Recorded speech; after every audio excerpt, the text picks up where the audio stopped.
کو لوگ میڈیا بھی اس کا تذکرہ کر لیتی ہے، ورنہ یقین جانیے کہ عام آدمی وہاں محفوظ نہیں۔ اور قبائلی علاقوں میں قبیلے اپنے علاقے، اپنی سرزمین، وہاں کے امن کا تحفظ کرنا جانتے ہیں، لیکن مشکل یہ ہے کہ ان سے اسلحہ چھین لیا گیا، اب وہ بے دست و پا کر دیے گئے، اور وہاں کا جو لوگوں کا اپنا ایک لشکر ہوتا تھا جس کو یہ چلویشتے کہتے تھے، وہ بھی ختم کر دیا گیا۔ تو دوسری طرف جو بندوق بردار لوگ ہیں وہ مکمل آزاد ہیں، جب چاہیں علاقے میں آ جائیں، جس علاقے پہ جا کے دعویٰ بول دیں، جہاں آ کر وہ انسانی جانوں کے ساتھ کھیل لیں۔ اس قسم کی جو ریاست کی طرف سے جو کمزوریاں ہیں اور جس کے نتیجے میں ایک بدنظمی وہاں پیدا ہو گئی ہے، تو ظاہر ہے عام آدمی اس سے بہت پریشان ہے۔ میں تو سمجھتا ہوں کہ جو طاقتور ہیں وہ عقل سے عاری ہیں، اور جو عقل مند ہیں وہ طاقت سے عاری ہیں۔ اب یہ کیا اس کا کیا حل ہے؟ اس پر ہماری اتھارٹیز کو، ریاستی اداروں کو سوچنا ہوگا، اور پبلک کو اپنے ساتھ شریک کر کے ان کی رائے لینی ہوگی، اور ان کو تحفظ کے وہ سارا حق دینا ہوگا جو قبائلی لوگوں کا ہمیشہ رہا۔ میرا تعلق چونکہ جنوبی اضلاع کے ساتھ ہے، اور میں وہاں کی صورتحال کا براہ راست یعنی مشاہدہ کرتا ہوں۔ ڈیرہ اسماعیل خان، ٹانک، لکی مروت، کرک، وزیرستان، دوسرا وزیرستان، یہ سارے علاقے جو ہیں اب وہاں پر مسلح لوگوں کا راج ہے۔ مقامی انتظامیہ ہو، پولیس ہو، اپنے آپ کو بے بس محسوس کر رہے ہیں۔ تو اس حوالے سے بھی جو وہاں پر عثمانزئی قبیلے کا دھرنا ہے، ان کی بھی اپنے علاقے میں اپنے تحفظ کے حوالے سے، یعنی ایک ہے حقوق کا تحفظ، ایک ہے جان کا تحفظ۔ ان کو اس وقت جان کی تحفظ کی پڑی ہوئی ہے، تو ان کو جان کا تحفظ بھی چاہیے، اور ان کو حقوق کا تحفظ بھی چاہیے۔ اس حوالے سے انشاءاللہ اسی ہفتے کے اندر میں خود بذات خود وزیر اعظم سے انشاءاللہ ملاقات بھی کروں گا، اور اس حوالے سے جو مجھے براہ راست لوگوں کی طرف سے رپورٹس مل رہی ہیں، اس پر سنجیدگی کے ساتھ غور کر کے علاقے کو امن دینے کے لیے سوچا جائے گا کہ اس کے روٹس کیا ہیں، روٹس کا تعین کرنا ہوگا۔ تو ہمارے جو قبائلی نوجوان ہیں، جس نوجوان کو یہ امید دلائی گئی کہ انضمام ہوگا اور آپ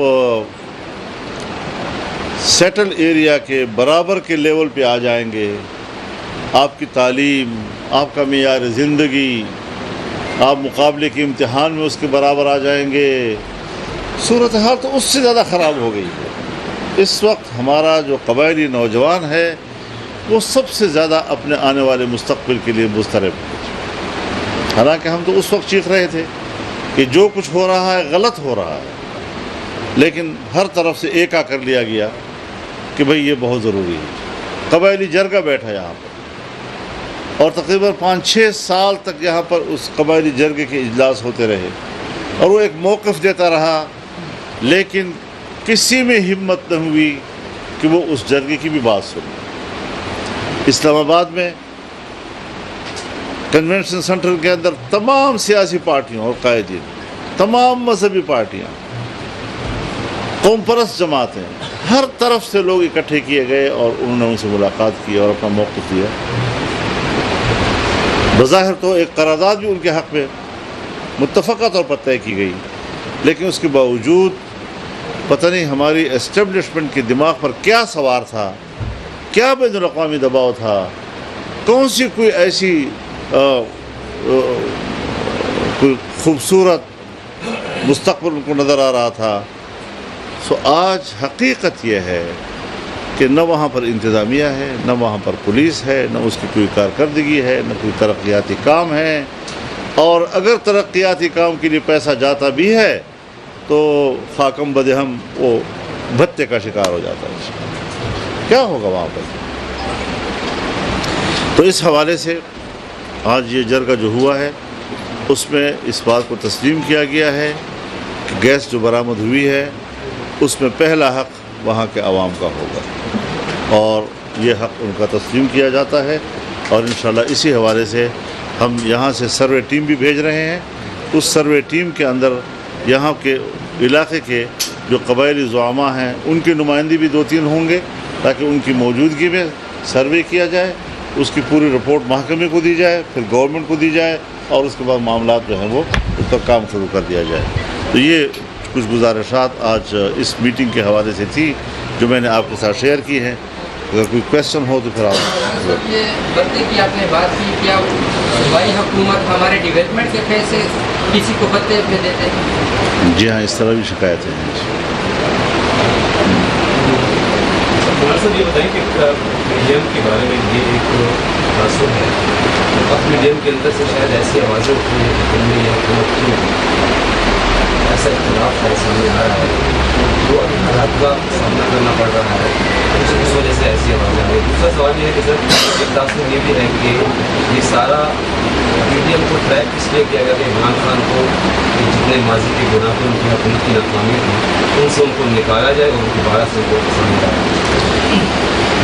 دیکھیے، یہ پاکستان کا ایک اوپن پولیٹیکل ایریا ہے. یہاں پر سب کچھ کہا جاتا ہے اور کہا جا سکتا ہے، کہنے دیا جائے، کوئی پابندی تو نہیں ہے. سوشل میڈیا ہے جی. جہاں تک آپ کے سوال کا پہلا حصہ ہے کہ پی ڈی ایم کے اندر سے اس قسم کی باتیں آ رہی ہیں، میرے خیال میں اس کو ہمیں ذرا تھوڑا سا سمجھ لینا چاہیے.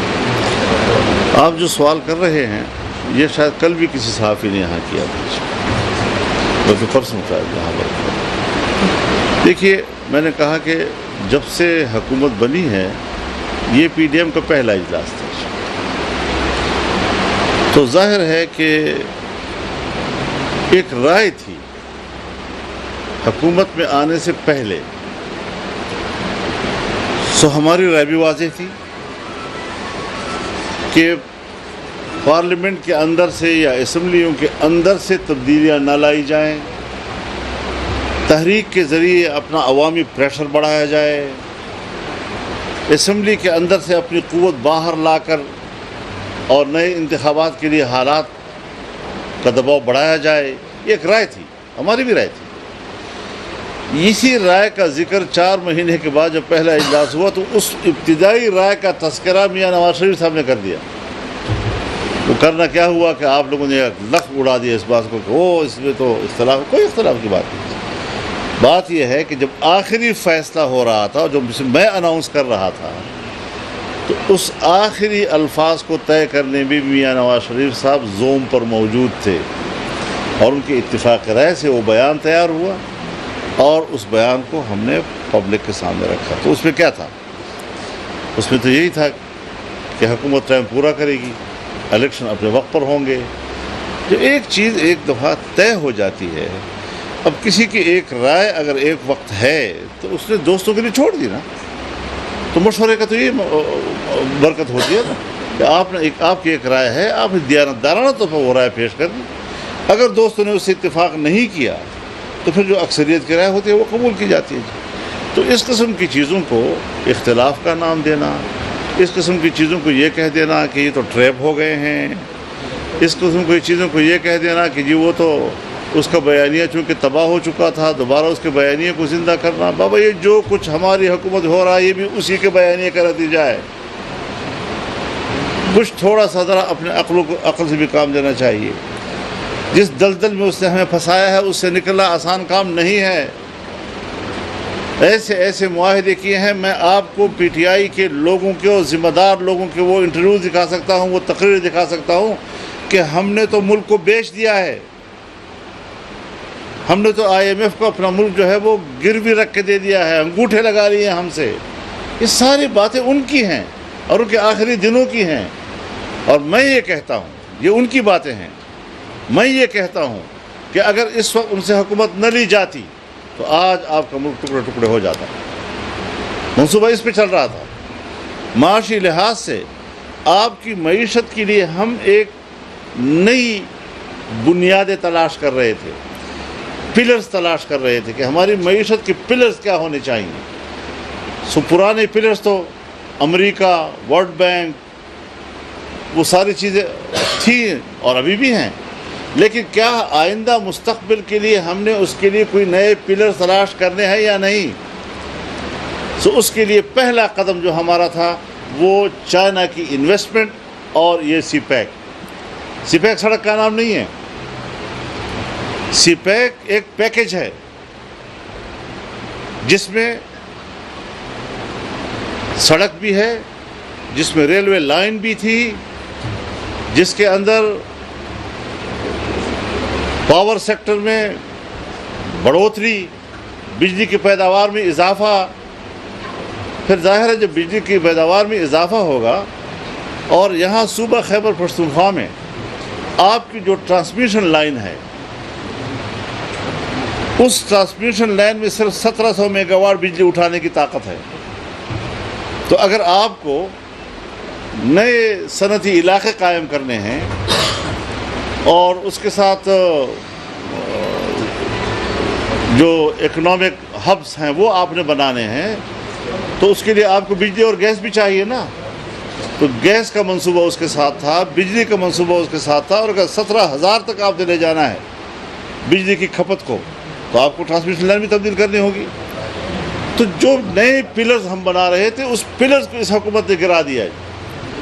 اور وہ گوادر بندرگاہ کہ جو ایشیا میں دوسرے نمبر کا سب سے گہرا ترین بندرگاہ تھا, جس سے ایران بھی ڈر رہا تھا, چابہار خطرے میں پڑ گیا, بندر عباس خطرے میں پڑ گیا, دبئی خطرے میں پڑ گیا, اور یہ سب سے زیادہ کامیاب بندرگاہ ہوتا تجارتی لحاظ سے, تو اس کا بیڑا غرق کیا. اور کل جو ابراج گروپ کے حوالے سے خبر آئی ہے کہ کتنا پیسہ دیا گیا, اس میں جو آپ کے ابوظبی کے بادشاہوں نے پیسہ ڈالا ہے وہ اسی لیے ڈالا ہے کہ یہ ہر قیمت پر حکومت میں آئے, سی پیک کو ڈبوئے, اور آج وہ گہرا ترین سمندر اس وقت صرف 11 فٹ کا رہ گیا ہے, ریت نے آ کر اس کو بھر دیا ہے. ملک کی معیشت کو تباہ و برباد کر کے رکھ دیا اس نے. تو ملک یہیں سے ٹوٹتی ہے نا, سوویت یونین یہیں سے ٹوٹ گیا نا. یہ چیزیں ہیں کہ جس کی نزاکت کو, جس کی حساسیت کو ہر آدمی کو سمجھنا چاہیے, ہر پڑھے لکھے کو سمجھنا چاہیے کہ ہم نے کس چیلنج کو قبول کیا ہے. ہمیں دکھ ہے کہ ہمارے بینکوں میں جب ہم نے کھنگالا, آپ کو پتہ ہے کیا جھوٹ بولتے ہیں یہ لوگ. جس وقت جانے سے پہلے کہہ رہے تھے 25 ارب ڈالر ہمارا ریزرو میں پڑا ہوا ہے, جو ہی حکومت بدلی اور ہم نے پتہ لگایا تو 8 ارب تھا, 7 اور 8 ارب کے درمیان تھا. اب آپ کے پاس جب ڈالر کے ذخیرے کم ہو جائیں گے تو جو چیز کم ہوتی ہے اس کی قیمت بڑھتی ہے نا. بازار میں بھی جب کوئی چیز آپ خریدیں گے اور وہ ناپید ہو جائے, ٹماٹر ہے, آلو ہے, پیاز ہے, ناپید ہو گیا تو قیمتیں بڑھیں گی نا اس کی. تو اب ڈالر کی قیمت پاکستان میں بڑھ گئی ہے. تو اس چیز کو ہم نے کیسے کور کرنا ہے, سارا فوکس اسی پہ ہے. اور میں آپ کو بتا دینا چاہتا ہوں آج کی اس پریس بریفنگ سے کہ منگل اور بدھ کو فائنانس ہو, پیٹرولیم ہو, یا جتنے بھی وہ ادارے جس کا ملکی معیشت سے تعلق ہے,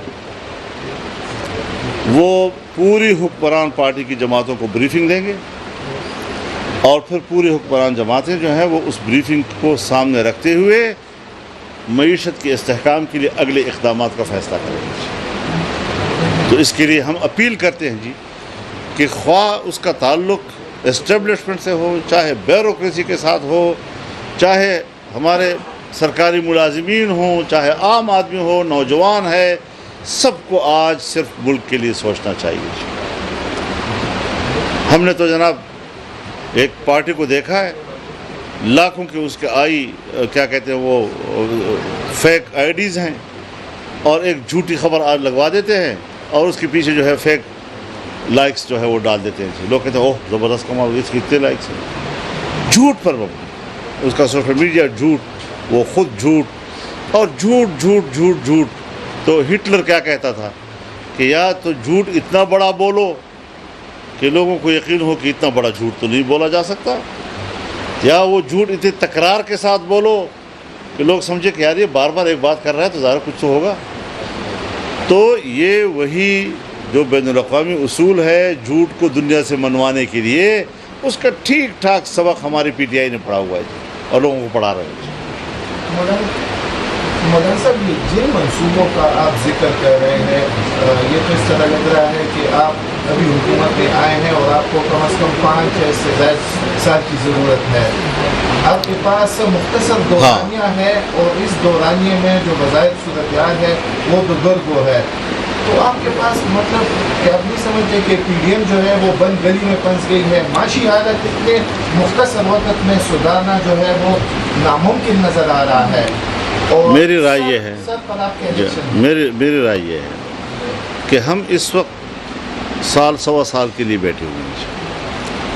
ہمیں طویل المدت منصوبوں کی بجائے قلیل المدت منصوبے جو ہے سامنے رکھنے چاہیے، جس سے عام آدمی کا روزمرہ کا معاملہ وابستہ ہوتا ہے۔ تو کچھ چیزیں ایسی ہیں کہ ہمیں اگلی حکومت کا انتظار کرنا چاہیے، اور پبلک کو یہ اعتماد کرنا چاہیے کہ جن لوگوں نے ہمارے ملک کی معیشت کو ڈبویا ہے، دوبارہ ہمیں اس پر اعتماد کرنے کی ضرورت نہیں۔ میں تو اپنے ملک کے ان شہریوں، ان جوانوں سے ہمدردی کے ساتھ کہنا چاہتا ہوں، اور بڑے شرح صدر کے ساتھ کہنا چاہتا ہوں کہ پی ٹی آئی کو ووٹ دینا ملک کو تباہ کرنے میں حصہ دار بننا ہے، اور اس کا کوئی دوسرا معنی نہیں ہو سکتا۔ تو کیوں لوگ نہ سمجھے جی؟ اور ظاہر ہے کہ ملک کو پٹری پہ ڈالنا، پھر اس کو آگے ترقی کی طرف لے جانا، تو بہت ہم وقت ضائع کر چکے ہیں، اور ہمیں اس حوالے سے آنے والے مستقبل میں ایک اچھے انتخابی نتائج کا انتظار کرنا ہوگا۔ مولانا صاحب یہ بتائیں کہ ایک عام تاثر پایا جاتا ہے کہ پیپلز پارٹی اور جے یو آئی نے مل کر نون لیگ کو بہت زیادہ مشکلات سے دوچار کیا ہوا ہے، کیونکہ جو اہم ذمہ داریاں ان کے کندھوں پر رکھ دی گئی ہے، تو نہ وہ حکومت چھوڑ سکتے اور نہ چلا سکتے، تو اس کے بارے میں آپ کیا کہتے ہیں؟ دیکھیے، اب کوئی تاثر قائم کرنا، کوئی تبصرہ کر لینا، کسی بھی مجلس میں بیٹھ کر کوئی بات، اس پر تو کوئی پابندی نہیں ہے جی، لیکن ایسی صورتحال نہیں ہے، تبصروں کا آزادی ہے، لوگ ہر قسم کی باتیں کرتے ہیں۔ الیکشن کمیشن نے کچھ ممبران کی کو ریسیو کیا، کیا سمجھتے ہیں اس پر جنرل الیکشن ہونی چاہیے، یا اس کے لیے آپ کیا رائے رکھتے ہیں؟ تو ظاہر ہے کہ جو اسپیکر نے جن کے استعفے منظور کر لیے ہیں، اور ان کا ریفرنس انہوں نے الیکشن کمیشن آف پاکستان کو بھیج دیا ہے، اور انہوں نے ان کو ڈی سیٹ کر دیا ہے، تو وہاں ضمنی الیکشن ہوگا۔ اور ضمنی الیکشن کے حوالے سے حکمران اتحاد نے اصولی طور پر یہ فیصلہ کر لیا ہے کہ 2018 کے الیکشن میں جو امیدوار جس پارٹی کا رنر اپ تھا، یعنی دوسرے نمبر پر تھا، وہی ہمارا متفقہ امیدوار ہو، تو اس پر بھی اتفاق ہو چکا ہے۔ مہربانی جی، بہت شکریہ جی۔ YouTube پر گوگلی نیوز دیکھنے کے لیے youtube.com کی سرچ بار میں googly news T V type کریں۔ گوگلی نیوز کے پیج پر سرخ رنگ کے سبسکرپشن والے بٹن پر کلک کرنا نہ بھولیے۔ YouTube پیج پر اپلوڈ ہونے والی ویڈیوز سے باخبر رہنے کے لیے بیل آئیکن پر کلک کیجیے۔ آپ کو ہر نئی ویڈیو کے بارے میں نوٹیفیکیشن موصول ہو جائے گا۔